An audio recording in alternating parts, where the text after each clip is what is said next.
My name is Nathan Whitmore, and for a long time I believed I was the least remarkable person in a very remarkable family. The Whitmores were the kind of people whose names opened doors, who vacationed in the Hamptons and belonged to yacht clubs. While I lived in a one-bedroom apartment in Detroit, grading essays about the American Revolution and wondering if I could afford new brake pads for my Honda, I was a high school history teacher, proud of my quiet, ordinary life. But everything I thought I knew about myself, my family, and even my grandfather changed on the day of his funeral, while my cousins were celebrating their inheritances, mansions, businesses, and fortunes. I stood among them holding a small, crumpled envelope with my name on it. Inside was a single one-way plane ticket to Rome. They laughed at me, openly and cruelly, assuming that our grandfather, the legendary Roland Whitmore, had left me nothing but a meaningless gesture. I remember Preston, my arrogant cousin in his designer suit, smirking as he said, "The teacher gets a vacation." I felt humiliated then, but I also knew my grandfather better than they did. He'd always believed that the best moves in life were the ones no one saw coming. Roland Whitmore was a man of paradoxes. He built an empire from a single fishing boat, turning it into Whitmore Shipping Industries. To the world, he was a titan of business, a man who lived by the creed of profit and precision. But to me, he was a chess player, calm, strategic, and always 5 moves ahead. When I was a boy, we played every Sunday. He'd test me not just on the board, but in life. "You play like your father," he once said. "To focus on protecting your pieces, not enough on winning the game." I told him maybe I didn't care about winning if it meant sacrificing everything. For the first time, he smiled at me. That small, rare smile stayed with me all my life. After his funeral, the will was read in the same oak-paneled room where he had negotiated his biggest deals. Everyone received something grand.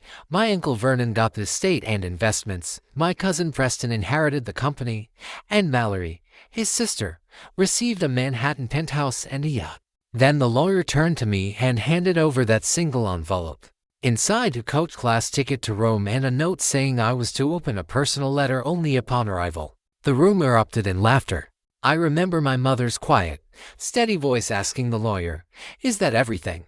He nodded solemnly. That night, I stared at the ticket at my kitchen table, wondering if I was a fool to go. But something about it felt right, like a move my grandfather had already planned. So, I boarded that plane to Rome with nothing but a carry-on bag and my father's old leather journal. The flight was long and cramped, but as we crossed the Atlantic, I couldn't shake the feeling that I was following the trail of a secret my grandfather had hidden for decades. When I landed, a driver was waiting at the airport with a sign that read Nathan Whitmore. His name was Lorenzo, and he said my grandfather had arranged everything. I followed him north out of the city, through hills covered in olive trees and vineyards, until we arrived at a sprawling stone villa that looked like it had stood for centuries. And then, as if I'd stepped into another life, I met her, an elderly woman with silver hair, eyes like polished steel, and tears in her eyes the moment she saw me. "Nathan," she whispered. "You have his eyes."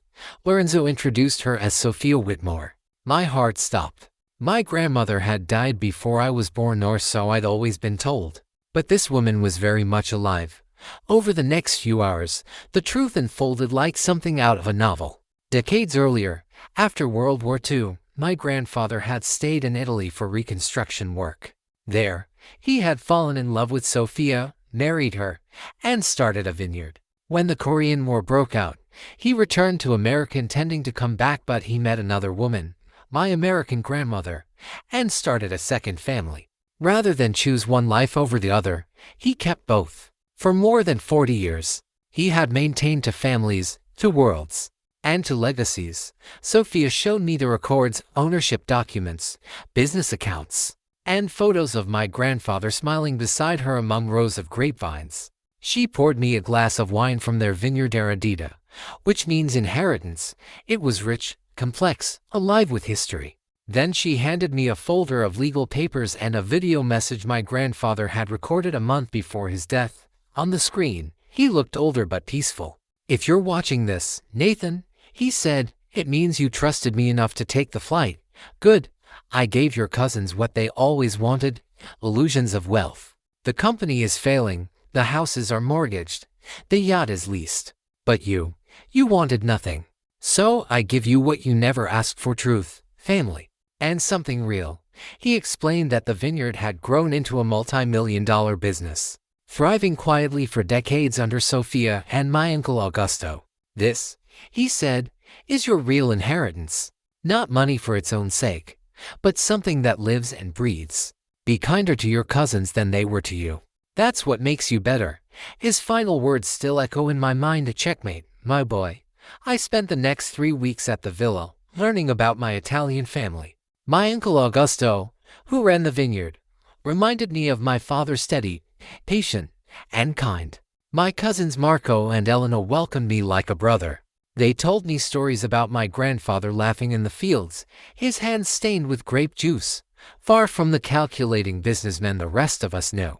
In Italy, he had been free, happy, and human. For the first time, I began to understand the man behind the myth. When I finally returned to Detroit, the familiar rhythm of my old life felt different. I was no longer just a teacher. I was part of something much larger.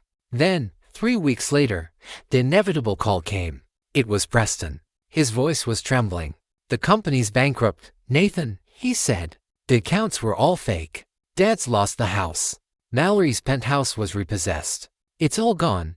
I should have felt vindicated, but instead, I felt pity. He asked me what grandfather had left me, and when I told him, he said softly, "Good, you deserve it.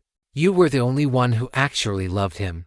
I offered Preston a job managing U.S. distribution for Eredita wines. To my surprise, he accepted gratefully. Mallory eventually joined too, this time using her marketing skills to promote something real instead of her own image. Even Vernon and Beatrice found humility. He became a bookkeeper, and she took a retail job. They no longer spoke to me, but I heard they were happier.